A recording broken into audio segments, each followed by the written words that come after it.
Hey guys, Graham and Chris here from Out of Left Field, back with you. Man, a crazy week in baseball. We put a couple of videos out, a lot of good feedback from you guys on social media. So let's get right into it. We're going to put the ball in play, a lot to get to. Battle, I know that you had quite a crazy week yourself, so glad that you're back stateside and feeling good. And how much did you see? I know we talked a decent amount while you were doing what you were doing, but I mean, how much have you seen between the 3 days of winter meetings and all the moves that happened and some of the drama that has been, the shells that were fired across the bow, if you will, in Major League Baseball? Well, to be honest with you, man, I haven't seen a whole lot. Just what my ESPN app has updated me. I've been kind of out of it for the last couple of days, not only out of the loop, but physically out of it. But I'm better now, and I'm back. And I'm ready to jump into some of this stuff. I've been reading up on all this stuff that we're talking about. You forgot mentally out of it, but that's normal. Yeah, I was just trying to go with the stuff that's not usual. But I'm reading up on this stuff, and I'm ready to sort of jump into it and start talking about, especially what happened at the winter meetings. I mean, a lot of transactions got done, and not only things that got done, but some things that haven't been done or people that haven't been signed. And one that we've talked about quite a bit is one Jose Bautista from the Toronto Blue Jays. We've been kind of speculating where he's going to go. There have been some rumors of he might fit in here, he might fit in there, and his name has really not been synonymous with a desire to sign. And that was made very evident this week when Baltimore Orioles general manager Dan Duquette came out and said in part, and I quote, this is a part of a larger quote that he gave, "Our fans don't like Jose Bautista with good reason," unquote. And that was basically saying, that they weren't going to sign him because the fans don't like him. So we put a question out across our social media pages and got quite I got quite a feedback on it. And surprisingly, I think you and I can understand why teams are very apprehensive to look at signing him. But for the most part, our listeners who have kicked back to us and have had some stuff to say on our social media page, Out of Left Field, hosted by Graham and Chris on Facebook, and at OO Left Field on Twitter, for the most part think that the Baltimore fans are being more like babies, and if they signed Bautista, they'd be happy because he'd just be raking at Camden Yards. So I've got a bunch of stuff here that we'll get into and get to some of the guys that that made some comments, and we thank you guys for doing that. We love it. We hope you keep doing it. But that'll tell me, I know this is one of the first times you've actually had heard this, what your first thought was for a GM to openly be quoted in the media as saying that we aren't going to sign you because our fans just don't like you. I think that the general manager is just really voicing the opinion of almost everybody in the baseball community at this point. Jose Bautista has given himself the reputation of a person who is a cancer in the locker room. He's not a fan favorite type of guy. He starts fights. He starts drama. He thinks he's better than he is. He wants more money than he's worth. That's whether or not that's who the guy is, and I'm not saying that that's who he is. I'm saying that's his reputation. That's what he's put out there. That's what he's made himself about. So it's not for me to say that that's who the guy is. He very well may be a great locker room guy. He very well may be a great player who's just struggling. He very well may not want to have all the drama. He may not want to be a fight starter.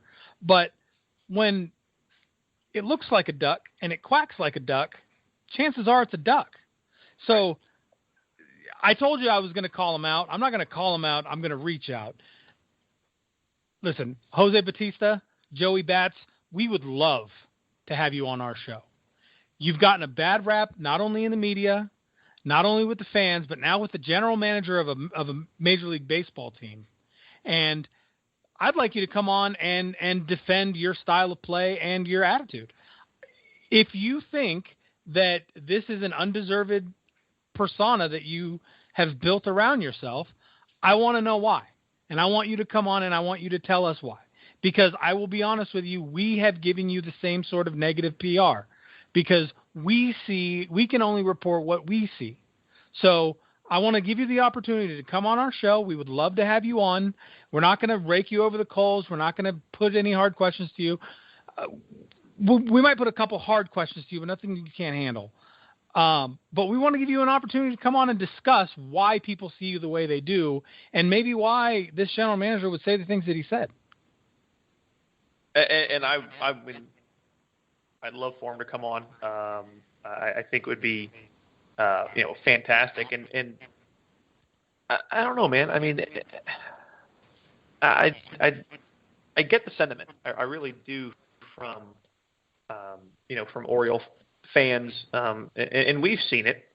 And I mean, obviously, we saw it when everything happened in Texas, and a couple of different people have commented. We got mixed reviews. Massimo Lepri commented on our Facebook page, Out of Left Field, hosted by Chris and Graham, and she said, "It's not the bat flipping," he said, actually, he's from I think from out of Ireland or across the pond. So always good to have international listeners with us. But said it's not the bat flipping itself I have an issue with. It's the attitude that goes with it that I think is disrespectful and shows up the opponents. Respect should always come before any antics and showmanship. Massimo, I couldn't agree more. I think that's a great point. I think it's a thing that, we understand that things are changing with the idea of baseball wanting to be more fun, and guys like Bryce Harper saying that that they should allow bat flips and a little bit of showing off, and I get that. I mean, it may never be completely accepted. Guys like Bob Gassel told us that Bulls fans had tested Dennis Rodman before they signed him, and it worked out okay. They even got more rings out of it, which is a great point. But I'm not so sure that you can compare Dennis Rodman, who was arguably one of the best, dirtiest, but one of the best defenders, of his time, to a guy like Jose Bautista. Dennis Rodman was an elite basketball player at a time when elite basketball players reigned in the NBA. We're talking about Dennis Rodman was an elite basketball player at a time when Michael Jordan played basketball. So to compare Dennis Rodman to Jose Bautista is like comparing Michael Jordan to, I don't know, Dennis Rodman. I mean, there's not a comparison there. Okay? The two guys aren't the same guy. Dennis Rodman had his own persona, yes, but he was great on the basketball court. Jose Bautista has his own persona, but he's not great on the diamond. He lacks hustle in the outfield. He lacks pop in the bat sometimes. He can't catch up to really fast fastballs. I mean, he has problems. We look at a lot of times guys love to talk about intangibles, right? I mean, it's one of the things that gets thrown about intangibles, this, intangibles, this. But let's look at the attitude that he has. And I mean, again, if he wants to come on the show, I would, I'm not being rude. I mean, I'm saying what's evident in the way that he interacts with umpires. I mean, and obviously as an umpire, maybe I have a different perspective here. But I mean, everything is just, it's a very poor attitude, and it always seems like that affects his ability at bat. A couple other listeners that jumped in, David Kruger said, you don't have to like him, but if he can help you win, if he can help the ball club win games, you want him. I don't see him as a guy who really helps you in ball games. Yeah, he's had big hits. The bat flip was probably the biggest hit of his career, but this was, to me, was a great stat. And this came from T.O. Powell on Out of Left Field, hosted by Chris and Graham. He said 116 games, a 234 batting average, declining power. You can have him. I know several people who do not like the guy. A few years back, he was one of my grandson's favorite players. Goes on to talk about money and such. Dennis Cody chimed in. I agree about team chemistry. He has an attitude of surprise, or he hasn't been hit by pitches more. Well, he hasn't been hit by pitches, but he's been hit by fists this year. So clearly his attitude has played a part, in how he's been received. Yeah, and the thing is, I was on his side about getting punched in the face. I thought that was a Bush League move. I didn't think he should have gotten suspended for that altercation. But the fact of the matter is, he brought that upon himself. I mean, his attitude got him punched in the face. Nothing more, nothing less.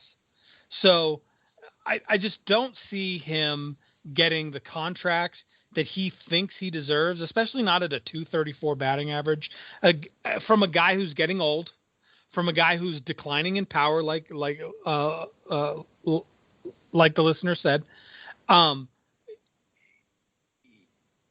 Jose Bautista is not the elite type baseball player that's going to bounce back from the season he just had, or that's going to bounce back from these negative, this negative outlook that he has.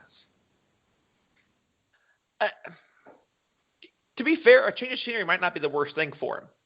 No, I completely. But I mean that could be a good thing. Well, yeah. I mean, age is catching up to him. And I mean, I found this one kind of interesting, and I get the sentiment that he's making. But Matthew Swinky commented and said, "Fans are so fickle. They'd love him if he were on their team. Even Rangers fans would get over it.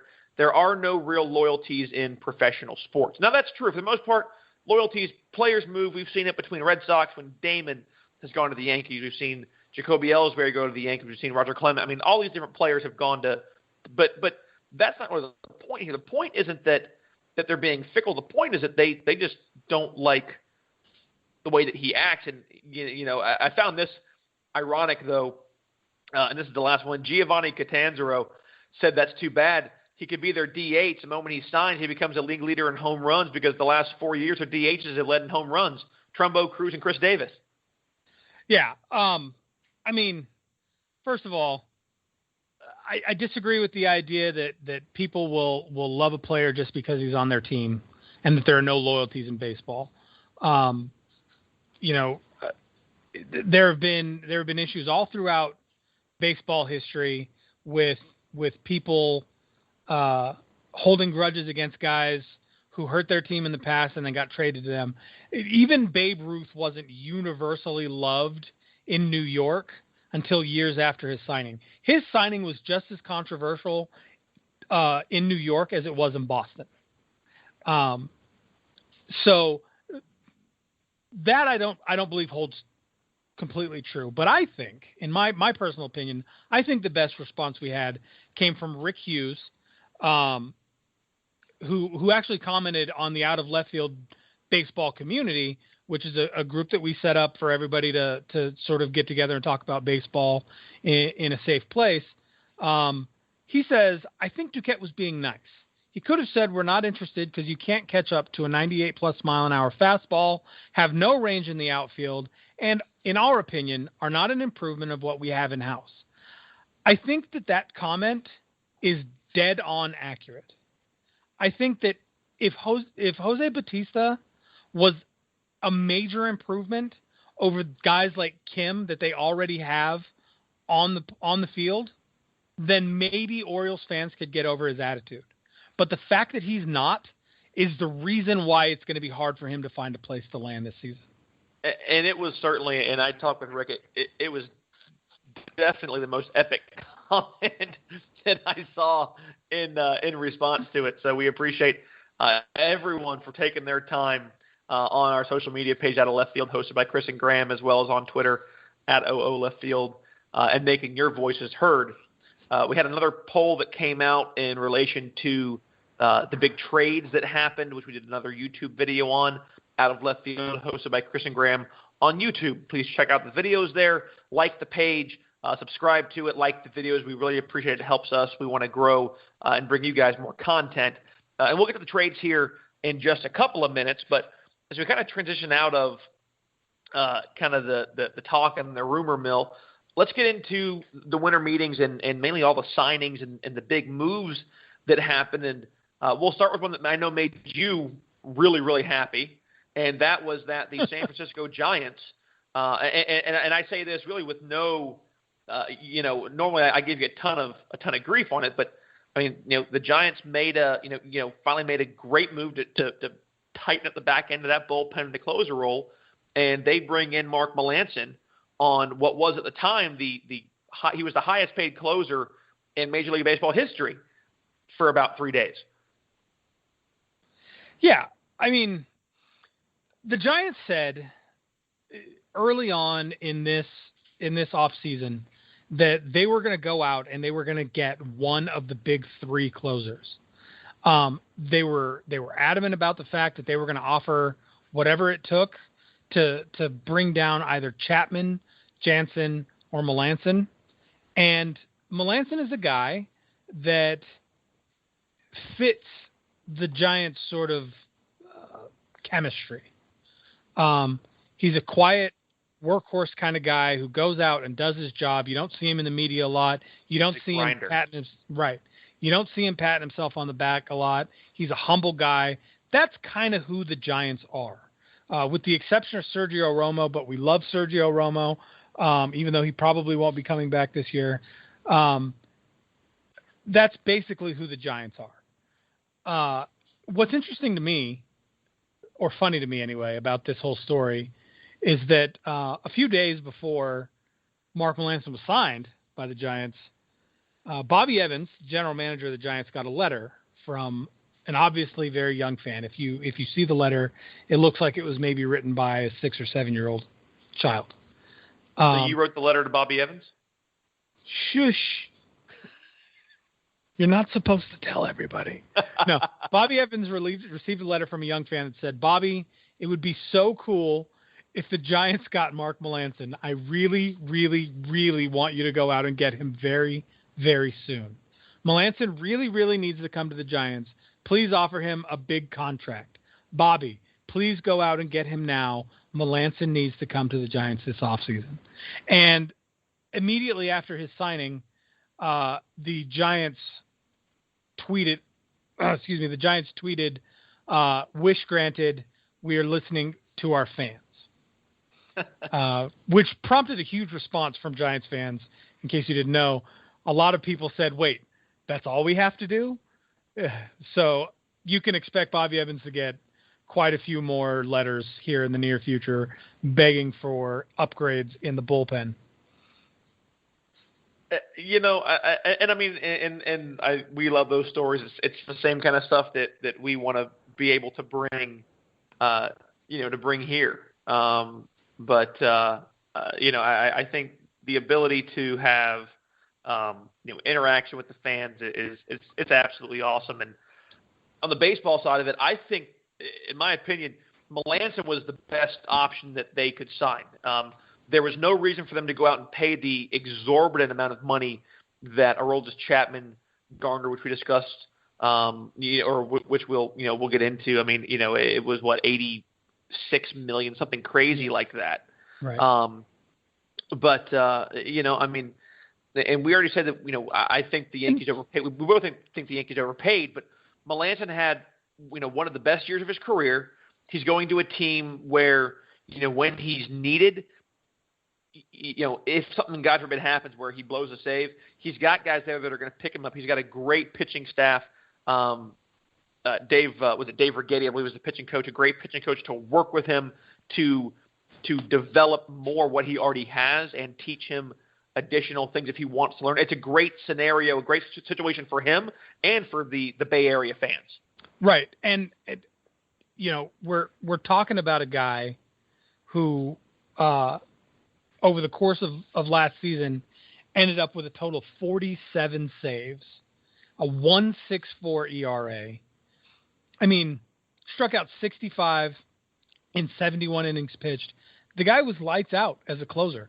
Arguably the most dangerous of the three big closers. Kenley Jansen is a dangerous closer. You and I have talked on the air, off the air, backwards and forwards about what we think about Aroldis Chapman.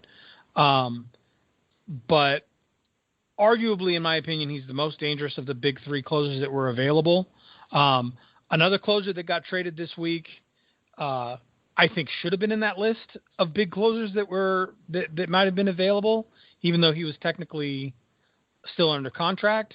He was on the trading block. Is Jose Ramirez. But I think that Mark Melancon represented the best opportunity for the Giants to go out and win. And what you said about him having people there who are going to keep him from getting down on himself, you're absolutely right. Because one of the things that people didn't see a lot is that throughout that whole second half collapse that the Giants went through this past season, the bullpen and the dugout and the management never let Santiago Casilla, get down on himself either. They kept giving him opportunity after opportunity. They never let him get down on himself. They kept trying to pick him up. And we can tell by Melancon's history that he's not going to be in that situation. Guy had 51 saves in 2015, 33 in 2014. This guy is going to be a great closer for a long time. Agreed. And I mean, he's not, age-wise, he's I think early 30s, which, is great for them. He's 31 years old, which makes him an absolutely perfect age to sign him to a 4-year deal. It puts him kind of right at the, rounding third base in his career, which then gives them flexibility on what they want to do. They want to resign, they want to, move on. And I think that the big thing for Giants fans, obviously, everyone thought, it's the even year thing, and this even year ended up being one of the worst collapses, in baseball history. But now you have a guy where we have seen closers constantly changing because they can't hold him down. Brian Wilson to Romo. Now you've got a guy who should be able to sit there in that spot consistently for the next 3 or 4 years. And, when he has to come out, you can trust that, over 95% of the time, he's going to secure that game for you and you're going to take home a W. Yeah, no, I agree. But as much as I'd like to sit here and talk about the Giants, and as much as I'd like to sit here and pat ourselves on the back about Mark Melancon, a whole lot of other things have happened this week. And one thing that I thought was a pretty big deal, simply because it's a guy going from a team that just won a World Series to a team in the same division where he's going to now be playing regularly against that team, was Dexter Fowler leaving the Chicago Cubs and opting to sign with the St. Louis Cardinals. Now, in my opinion, this gives the Cardinals a twofold advantage. One, Dexter Fowler is fast. There's no argument about the fact that Dexter Fowler is lightning speed on the bases and in the field. Right. Also, he's a great leadoff guy because he likes to get on base. His 260-plus batting average may not show that he likes to get on base, but his on-base percentage is there. His ability to draw the walk is there. He, at times, gets a little bit uncontrolled. He loses control a little bit, swings when he shouldn't, swings from his heels a little bit. But the guy's got just enough pop to be a dangerous hitter at the plate, and he's got just enough ability to get on base like a leadoff guy needs to get on base. Right. A 276 average, but a 393 on base percentage. He's reaching base. You could, basically 40% of the time, be it through walk, hit, whatever it may be. 13 home runs, nothing fantastic. Drove in 48, but those numbers should not be, the highest, because again, like you said, his point is to get on and be driven in. I think it was a great move for St. Louis. It made sense because Schwarber's coming back. You have Ben Zobrist. Zobrist got relatively comfortable in the outfield this past season. Javi Baez has pretty much, as Joe Madden has said, locked up the fact that he's going to be the second baseman for the Cubs for the foreseeable future. So Dexter Fowler makes the most sense to move on. He bet on himself. He came back for a 1-year deal. They win the World Series. He was instrumental in really, being the general of that outfield. They lost Kyle Schwarber early on due to the knee injury. he comes back in the World Series and has, at least a great series with the bat. Couldn't play in the outfield, but he's going to be back. Zobrist is going to be out there. So it made sense for him to move on. And like you said, the craziest thing is it ends up being an interdivisional move. You have a guy who knows the inner workings of that club. They are going to be the perennial favorites for a while now because of how many pieces they have and how young they are. They're spending money, but they're still, a lot of those guys are signed to pretty fair contracts. It's any opportunity that you have to try and get one over on your rival and what's currently the best team in baseball. So it was a great move by St. Louis. I would have loved to see him stay with Chicago, but it just didn't make sense for him to try and do that. And like every other big names that we've seen, like guys even in NFL, Joe Flacco, they bet on themselves. It pays off in droves, and he's got a Brinks truck backed up to his door, and off to the St. Louis he went. Yeah, and I think it's a great move. Not just for him. I think it's a great move for the Cardinals. I think it doesn't hurt the Cubs in the long run. Right. All around, it's a great baseball move. Agreed, and it's a move that we thought was going to happen. Anyway, he wasn't expected to be back. I think it's one of those things. That most of the Cubs players knew was going to happen. They barely had him last year, and the Cubs have made some pretty big moves.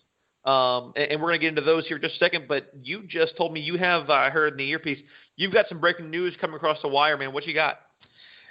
So just some further information on Steven Strasburg of the Washington Nationals about his injury. What he thinks caused it, what he thinks is going to be his issues going forward. He thinks that it's the new slider that hurt his arm. He said he fell in love with the new slider, but he probably abused it. He said he was relying on it too much, and that's probably what caused the injury. So hopefully, as you and I discussed when we did the Nationals last week, hopefully that'll be a factor. Him understanding that, or that actually being the case, will be a factor in helping him stay healthy for next season. And that's a great point. Something that you mentioned that, and I'm looking up the numbers here. He threw the slider on 17% of his pitches, and even his changeups were at 13, and his curveballs at 12. So yeah, he definitely was throwing it at a much higher rate, which surprised me. As good of a pitch as it has been for him, and he learned it. It's something new that hitters haven't seen. To me, that changeup was still the most devastating just because of what it could do. And I get having a little bit more bite on a slider is great. But I think it will be a good thing. We'll see how Mike Maddox works. Mike Maddox is a fantastic pitching coach. We'll see how well he works with him this year to kind of shore that up and find a better ratio.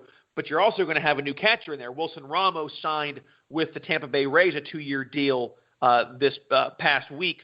So now you're going to have a new general in there for the pitching staff. Going to have to really learn, who's there, what they want. And I'm sure Mike Maddox is going to work very closely with catchers and pitchers both to make sure that he can keep his arms in that rotation and bullpen healthy for hopefully a chance to make a deep run again past the Mets, who we'll get to here in a little bit as we get into the NL East, and hopefully have a chance to knock off either the Cardinals if they make their run as they tend to do every year, or the Cubs if they're back in the NLCS, as I think people widely expect them to be come October of 2017. Yeah, no, I completely agree. Couple other big moves to talk to you guys about. And keeping up with the Cubs, as you said, it's the Cubs are smart, man.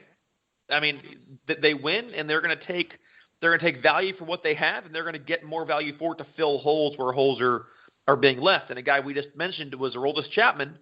Well, as you and I talked about, they filled that void.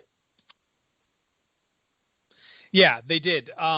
They traded Jorge Soler, who didn't really even play a big role in that sort of championship clinching series, though he did play a rather significant role throughout the season. But they traded him for Wade Davis and of the Kansas City Royals, and this is a huge deal because not only does that fill the hole that's left by Aroldis Chapman, who, like we've said 100 times, aren't big shoes to fill. We're talking about a guy who I was discussing earlier, who I said should have been, if everybody would have known he was available, he definitely would have been in that conversation of big closers on the table. Certainly. Wade Davis had a 1.18 ERA over the last 3 seasons. He's allowed 3 home runs.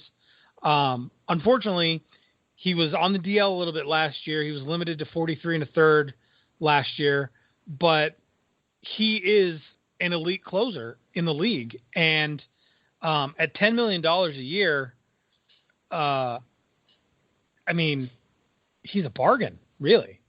I mean, at $10 million before his free agency arrived, before he comes to free agency at the end of the 2017 season, he's a bargain. Yeah, and I mean, they get him for a couple of years. I mean, he was kind of the final puzzle piece in this whole new idea of really the 6, 7, or 7, 8, 9.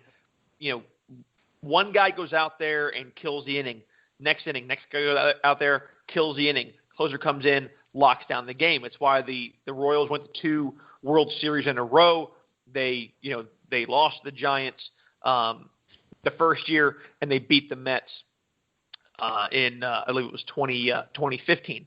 So I mean, it's they got ravaged by injury, and their window is obviously closing, and we'll get to them here in a couple of weeks when we get into the AL Central. But the Wade Davis move, I mean, I agree, was fantastic. They needed a closer. Jorge Soler, it was good with what he could do, but like you said, he wasn't used a whole lot. One of the biggest news stories about Soler that I can recall actually comes from a time when he wasn't even in the bigs. He originally, when he was in Advanced A minor league ball, played up here in Daytona Beach. And in the middle of a game, there was something going on. I can't tell you exactly what was going on. I remember this was 3 years ago. But he charges the opposing dugout with a bat in hand. with a bat in hand. Oh, man. That's a no-go. Caught a 5-game rip for that. But, yeah, I mean, they're getting somebody in the outfield that the Royals needed. The Royals had called up Raul Mondesi Jr., who, I mean, he had been, had been okay as a rookie. But, yeah, there are pieces in that outfield that they need to fix. You're hoping you get Moustakas back this year. You're hoping that you get Hosmer back and that you can, get something solid there. And they need some extra pop. And he fills the hole that Kendrys Morales is going to leave. Exactly. After leaving the Royals. Right. So it's good. And it's not like he's not a good player. He was hurt last year. So he missed 2 months of the season. But he still hit .238, hit 12 home runs, had 31 batted in. And he played only 86 games. I mean, he's only played 111 games in his entire career. He's hit 27 home runs. So he has pop in his bat. He's got speed. He's got youth. He's got all the things that the Royals need to fill that vacuum that Kendrys Morales is going to leave. And the Cubs obviously get a great closer out of it. Exactly. And, I mean, they still have Kelvin Herrera. They have Soria. They have guys in that bullpen. Billy Burns is gone. There's talk that Gerard Dyson is probably going to be gone. He was one of the utility outfielders. And then you had the young kid Paulo Orlando. It was, I believe, his first year in there. So yeah, I mean, he'll fit in well. He'll bring some more pop to the lineup. Hopefully, he can protect Hosmer and Moustakas, and then of course you have Salvador Perez in there. So just a pretty good four-string, set of bats to hopefully bring some runs across and get them into or past the Indians. Right. But the thing is, the Cubs didn't stop there. They turn around and they agreed to a deal with Koji Uehara, who's a Boston Red Sox reliever. And this is another great deal because Uehara is exactly the kind of guy who can come in and set up a Wade Davis to finish out a game. He's got a 3.45 ERA. He threw 47 innings last year. He's 41 years old, but he's also an international player, so that's to be expected. But I mean, the guy's a good pitcher. He's a solid pitcher. He's a solid reliever. He's exactly the kind of guy that the Cubs are going to want to have in their bullpen. Agreed. And you cut out there for just a minute. I know we get every now and then we get a technical glitch when we're doing the show, and it happens. But I know when we talked that basically you're coming looking at a guy who's 42 years old or going to be 42. But I know the point that you were going for there was he's coming from a World Series pedigree with a great I mean I think he was there when in 13 Theo Epstein might have just left, but you got a GM like Dave Dombrowski, you're going to a GM like Theo Epstein, so a guy who knows the culture you've come from to a place where you've been. His numbers. I mean, obviously, he's slid down just a little bit. He had a 3.45 ERA, but I mean, it's also I think he's getting more comfortable being outside of that closer role. It's where he sat for the World Series, and I believe it was 2012 or 2011 when they won the 2013 when they won the World Series after the bombing. And then they brought in Craig Kimbrell. So I think he's more comfortable being outside of that closer role. He's good being a setup guy. You're still going to have Mike Montgomery and a couple of those guys in the pen who they brought over last year. The Cubs did from Seattle in the Vogelbach trade, which, I think Montgomery proved just how good he can be, that he's not afraid of clutch situations. I know you hate clutch, but he's not afraid of the high-stress situation, as we saw that he closed out the World Series for a victory for the Cubs on the road. So going to be a big thing. I think you've got a pretty good, late part of the game set here for, between Montgomery, Koji, and then Wade Davis to close it out. Teams better be prepared to scrap and fight the Chicago Cubs for a chance to face them in the postseason and hopefully the World Series. Yeah. And one of the things that we discussed before the show with Chapman landing and now Melanson landing and also Wade Davis moving around, Koji Uehara getting a job. Where does this leave Kenley Jansen in the grand scheme of these great players, a la Encarnacion, Kenley Jansen, who haven't found homes yet? And you actually found some stuff that makes it pretty simple to understand why Kenley Jansen's maybe taking his time trying to figure out what's going to be best for him and now best for his new family. Yeah, Kenley Jansen got married to his longtime girlfriend, so he has 3 pretty lucrative offers out there currently from teams like the Nationals, the Marlins as well, and also the Dodgers are striving to re-sign him. I think there's definitely a market for him. I don't see a reason for him to go to Miami. It doesn't make sense to me. We discussed that last week when we broke down the Marlins. To me, the Dodgers and the Nats make the most sense because it gives him the best opportunity to be in the postseason, which is where he needs to be. Your tax is going to be insanely high in LA. State taxes are going to be 0 in Miami. But with the struggles that the Nationals had and getting some of the big names that they were gunning for, to me it makes it makes a lot of sense for him to go to Washington. and I don't have a care in the world where he goes, but I think the Nationals really need a win out of the frustrations that they've clearly been having and trying to pick up guys. I mean, they took a shot at Chris Sale. We know they didn't get him. He went to the Red Sox, which we'll get to in just a minute. They went for Andrew McCutchen. That fell through. They didn't get him. So we'll get to that. End of the day, it just they finally make a move and they pick up Adam Eaton from the Chicago White Sox. But man, they gave up 3 very big pitchers, including the number 3 pitching prospect in the minor leagues in Lucas Giolito for Adam Eaton, who is going to be playing center field, not right field, where he had one of his best defensive seasons of his career last year. Right field is still reserved for Bryce Harper. So one of the things that we asked this week, I told you we were going to do it while you were kind of out of commission. We put a poll out there, asked a lot of our fans, our listeners, started the poll on the Out of Left Field baseball community on Facebook. Guys, if you love baseball, if you're into just talking about it, getting your points out there, having some fun debates, join the Out of Left Field baseball community on Facebook. It's open. Just ask. We're letting everybody in. We want you guys to have fun, to talk.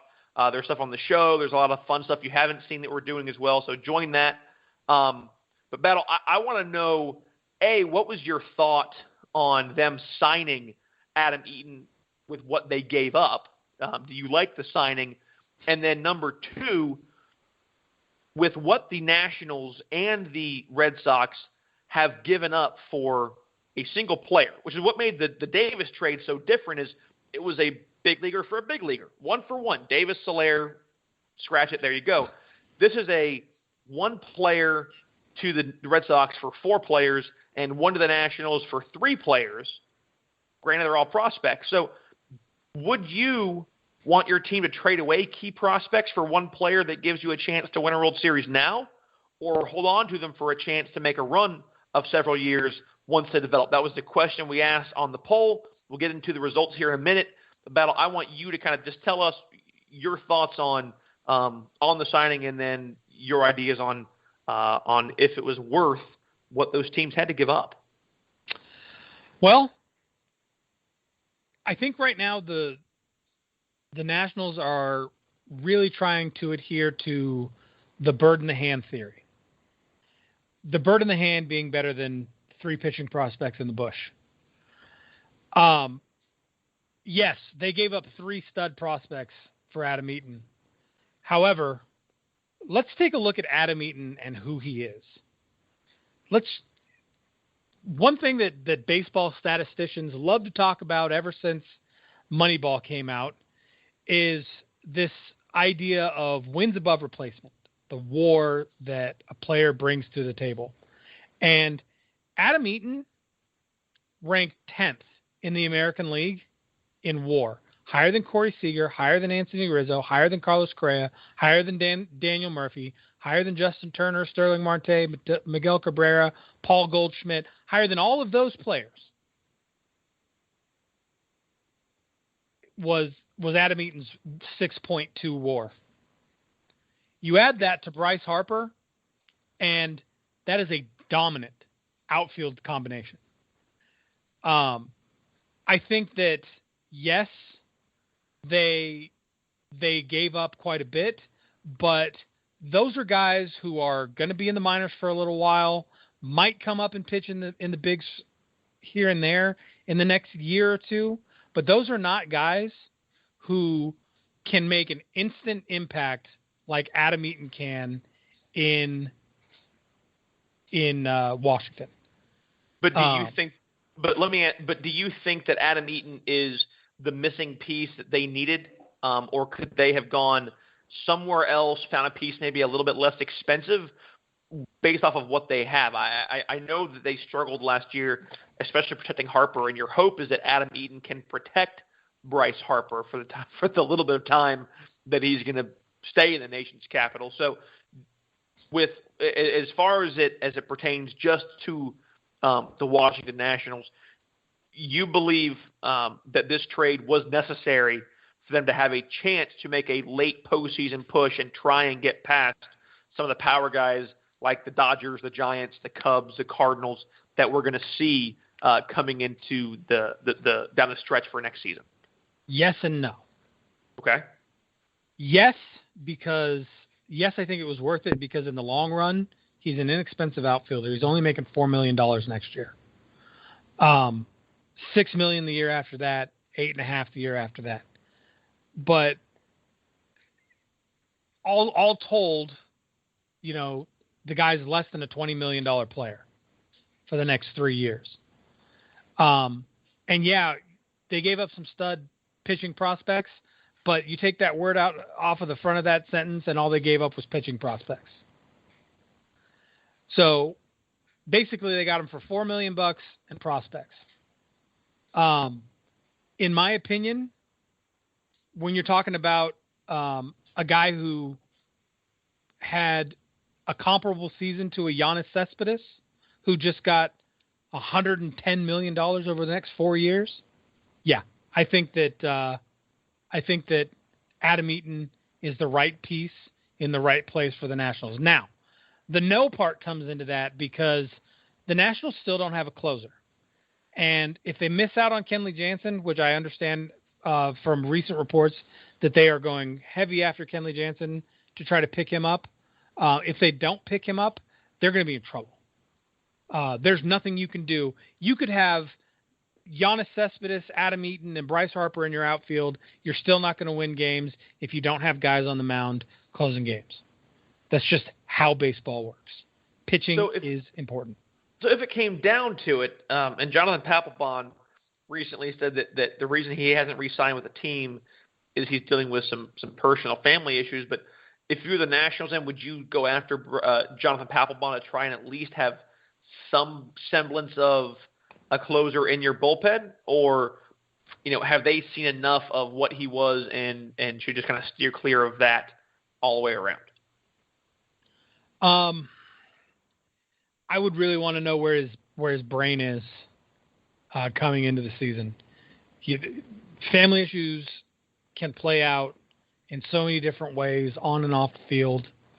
And obviously our feelings go out to a guy who is a great player and is having problems. You never like to hear that.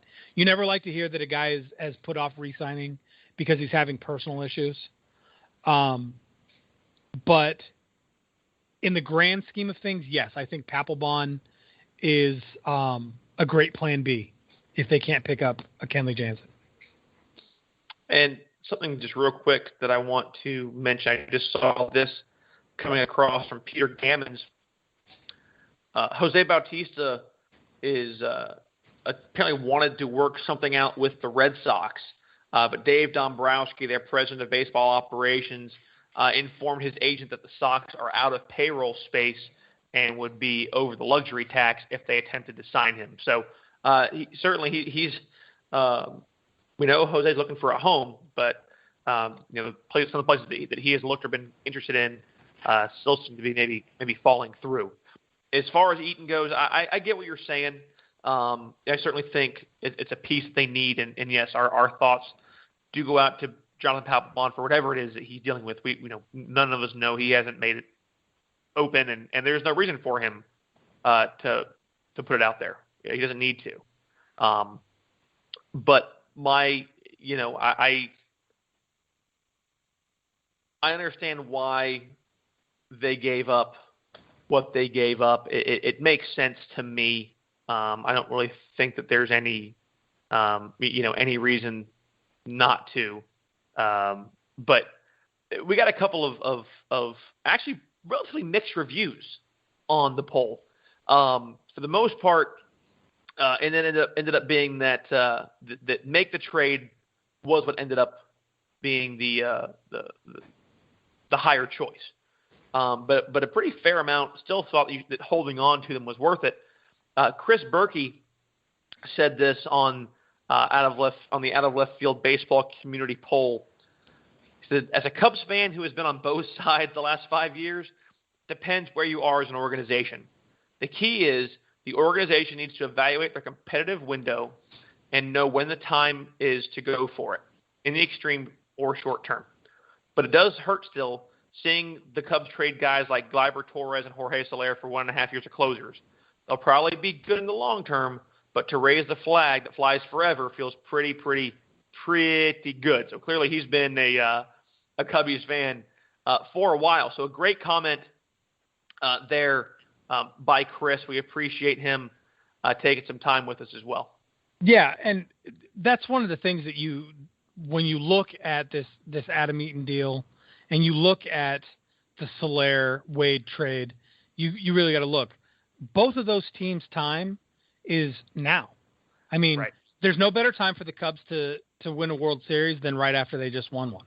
They have all those young pieces. They have all the ability in the world to go back and do it again.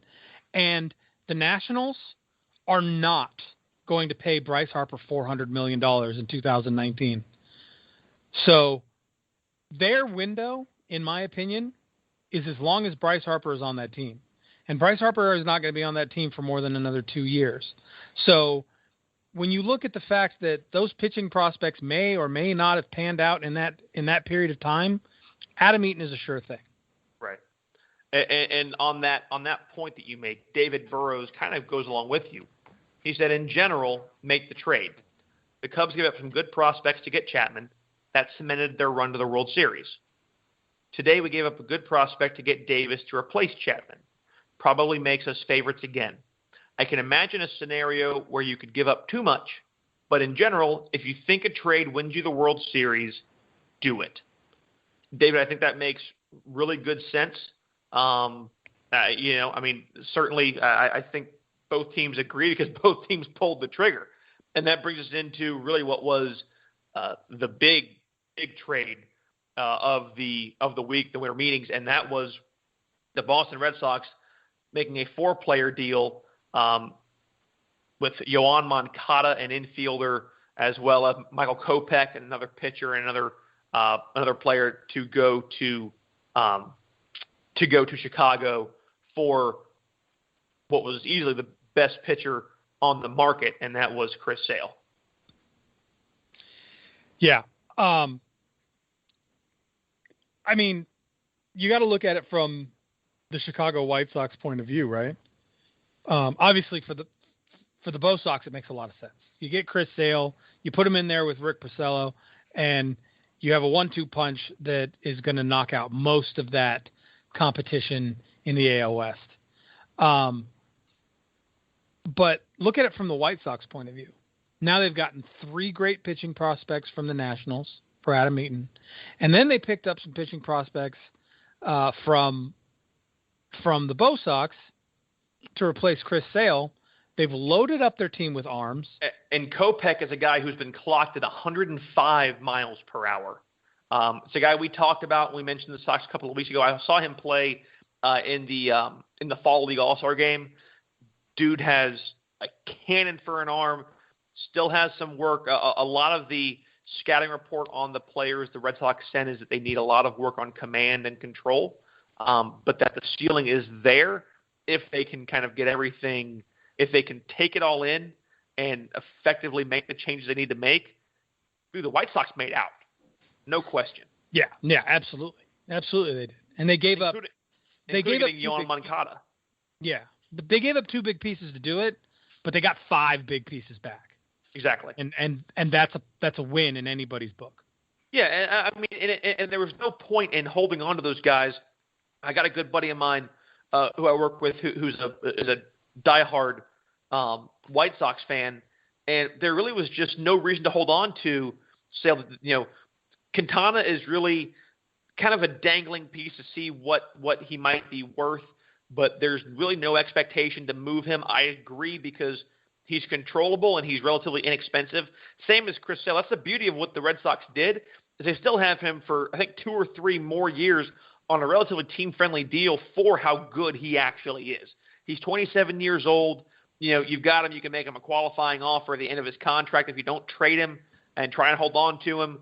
You still have David Price, who is a little bit older, I believe, is a little bit older than Chris Sale. So, yeah, Price is 31. So that puts Price about 34, 35. once Sale's contract ends, and then you have a choice of, do you keep David Price or move on from him and use Rick Porcello, Stephen Wright if he's staying healthy, and then hold on to Chris Sale and still have a tight group of 3 pitchers to, have a great rotation to keep you going for the next 6, 7 potential years. That's huge, and you don't know what Moncada might do. You've got Betts, you've got Bradley, you've got Bogarts, you've got Hanley. Hanley's getting older, but you have enough pieces that they can probably afford to move Moncada and Kopech, and it's going to pay off, I think, huge for them this year. I think after what we've seen, obviously the Indians made moves. They hold on to a lot of big pieces, but as good as they were, I'm not sold that they're going to be able to repeat the way that they did. I think the Red Sox go right back up to the top as being the AL favorites, and we might be hoping for, the 2 previous longest World Series droughts. We might get those 2 guys together for a Cubs-Red Sox World Series coming into 2017. It could be a lot of fun this year. Yeah, and if you go back to what we were talking about looking at it from the point of view of when your team's window to win is, that's exactly what the White Sox did. They know that having Chris Sale and Adam Eaton didn't necessarily open their window for a championship. Obviously, it didn't win them a championship last year. But cultivating these guys that they've gotten in the trades of those 2 big names very well could put them in a position when their window does open to move in and make that move into the World Series and possibly into a ring. Right. There comes a point where you got to just take some scissors and cut the whole thing up. Right, like the Marlins do every 2 or 3 years. Or like Chris Sale did to the White Sox jerseys. That's kind of where I was going, but hey, it's okay, man. We can go. So speaking of the Marlins, as we kind of move out of the winter meetings, not as much happened as we thought would, but the things it did were big, and are going to have lasting ripple effects into this coming season, and we're excited for that. But let's get back into the NL East. We told you guys we were going to break it down. We're at least going to get to the Mets. We're not sure. We'll see how we are time-wise. If we can get to the Phillies and the drawing a blank. This is pretty bad. The Phillies and the Marlins, actually, is who we're with. Yeah, we did the Braves last week. So we'll see if we get to them, or if we hold on to them for next week. May hold off on the Marlins because they could be getting Kenley Jansen.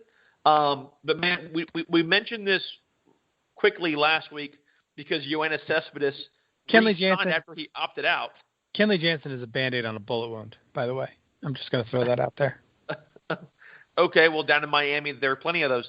So, plenty of those. Hey, it is what it is, man. I've seen the Marlins plenty of times win and dump, and I get that's your platform for what they do, and it might be that way. But let's take a look at the Mets, man. They made a great move. They get rid of Cespedes, or he opts out. He ends up re-signing for a whole heck of a lot of money. Bartolo Colon went for free agency. He's now in Atlanta. James Loney went as a free agent. Jonathan Neese.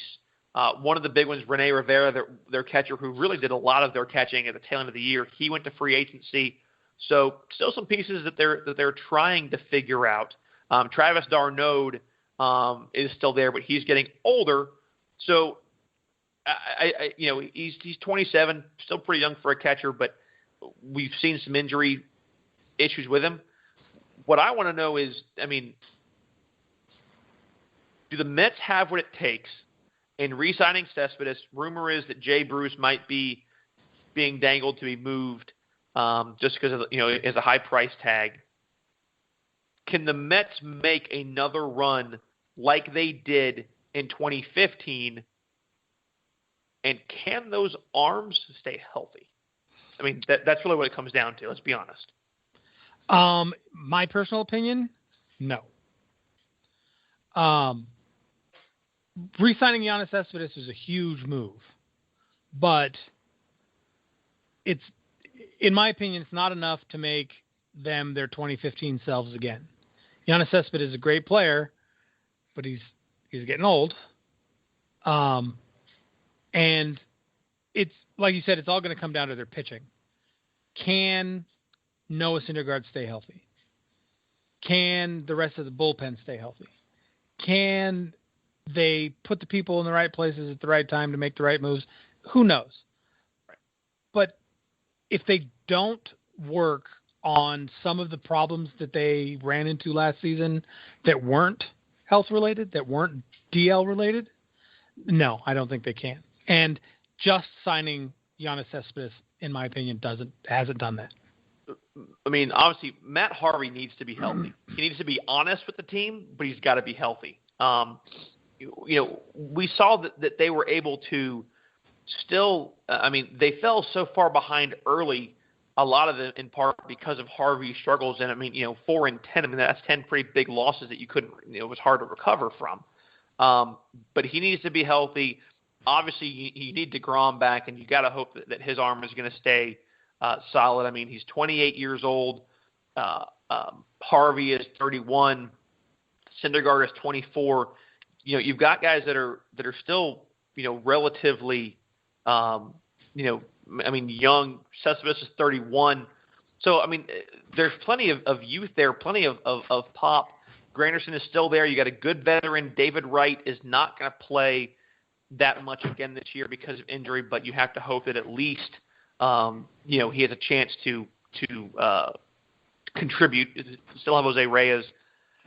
Man, there's no way that the Mets, in my opinion, are going to win that division unless the Nationals lose Strasburg and Scherzer. Then yes, the Mets might win the division. But I'm with you. I don't think they have enough pieces. What they have is good, and it may be good enough to get them another wild card spot, which. Hey, we know that the wild card doesn't mean that you're not going to win. A lot of times we've seen the Giants win for the wild card spot a couple of times. I don't see them as being division winners, but I certainly think that there's a good possibility that they have a chance, a chance to make the playoffs at least in the wild card. What is really difficult right now is that there's not much out there for them. And I don't know that there's a whole lot that they really need to add to be that good. I really think they just need health. You're not going to get Bautista. There's really nobody out there that jumps out to me that is going to be a huge piece for them. They just need health. As long as those guys can stay healthy and you can get those arms again, then I think they'll be fine. No, I completely agree. Absolutely. And there's a lot of things that go into a 162-game season to make that season a winning season. And if the Mets play exactly the way they played last season in the climate that is going to be the National League East coming into this thing and the National League Central, and with the signing of Mark Melancon, it looks like the National League West as well. Right. There are no guarantees that style of play is going to earn them a wild card slot. Yeah, and they're fortunate at this point to have the second wild card that got added, and a lot of fans are still kind of negative on it. I still personally love the second wild card. I think it adds a ton of drama, and I know we've discussed that maybe they should turn it to a way where it ends up being a 3-game playoff instead of a 1-game play-in. I still love that. I still love the idea of having those two teams fight it out, though. I think it's because it also makes down the stretch that much better because you have guys that are fighting for that one spot. But like you said, and it's a point that I was going to make, and I couldn't agree with you more. The Pirates are always supposed to be in the mix. I don't think they're going to be, but you have the Nationals, you have the Cubs, we have the Cardinals, you have the Dodgers, you have the Giants. I don't really know.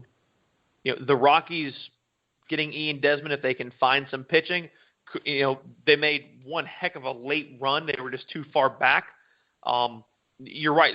They're going to have to play very good baseball that's good enough to hopefully come close to winning the division to have a chance. And even then, being one game behind Washington to end the season doesn't guarantee you a shot in the wild card if, the Cardinals and the Giants or the Dodgers and, whomever end up having better records. I mean, they are going to Wait. So what you're saying is that if another team has a better record, it could keep you out of the wild card? What I'm saying is that playing good enough to be one game behind your divisional winner is not going to guarantee that you are good enough to actually make it into the playoffs. Right. Jerk. Well, I mean, especially when we've seen several times in the past that the winner of a division, had they not won the division, would not have been good enough to make the wild card. Right. So there's definitely no guarantees. It's in my opinion, in the National League East, it's win the division or go home, because there aren't two teams in that division that I think it's in my opinion, it's the Nats and the Mets who are going to fight it out for that division. Right. And it's not the AL West or the AL East. It's not three teams are going to make it into the postseason. That's not going to happen in the NL East.